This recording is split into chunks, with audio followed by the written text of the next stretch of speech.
ជំរាបសួរអ្នកទាំងអស់គ្នាអេយេហេថាជីវិតនេះវាមិនស្រួលបើមិនត្រេះរិះអ្នកនឹងដួលឈប់ឲ្យគេជន់ឈ្លីទុកយ៉ាងដូចធូលីផលដែលយើងសម្រេចគេអ្នកទទួលថាជីវិតនេះវាមិនស្រួលបើមិនត្រេះរិះអ្នកនឹងដួលឈប់ឲ្យគេជន់ឈ្លីទុកយ៉ាងដូចធូលីផលដែលយើងសម្រេចគេអ្នកទទួល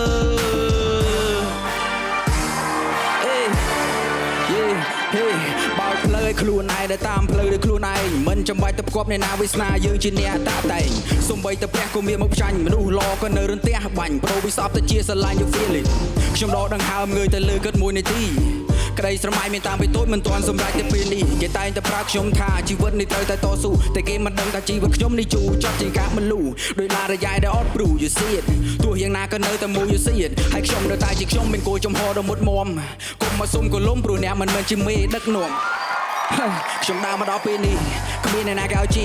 មានតែមិត្ត2 3នាក់អាចពឹងពេលឡៃហូមីមិនត្រូវការពួក fake snake នាំទៅគួរពួកវីគេអត់ចោះចូលចាំបាច់អីខឹងល្បីខ្ទីសំដីដល់អ្នកនិយាយឲ្យហាស្ដីកំហួរកឡើយនាំកលាច់ឲ្យលិចលងឲ្យផងខ្លួនធ្វើអីមិនកើតហាហួរបង្កហេតុឲ្យនាំតែមានរឿងវាឆ្ងាយខឹងខុសដោយសារសំដីមិនគួរនិយាយឲ្យអូបន្លាយមានមួយកាចាយមួយកាក៏មិនធ្វើរឿងអាបន្លាឲ្យអត់បន្លែងជាមួយនឹងភ្លឺក៏អត់ទៅនឿទៅជាប់ចង្វាក់អត់ច្រឡំតែកុំបន្លំប្រយ័ត្នមានហានិភ័យដោយសារតែប្រាខ្លាចណាស់ជួបណាស់ឲ្យកម្មក្រៅវាតាមម្ចាស់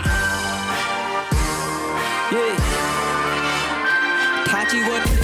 វាមិនស្រួលបើមិនត្រេះរិះអ្នកនឹងដួលឈប់ឲ្យគេជន់ឈ្លីទុកយ៉ាងដូចធូលីក៏ដែលយើងសម្រេចគេអ្នកទទួល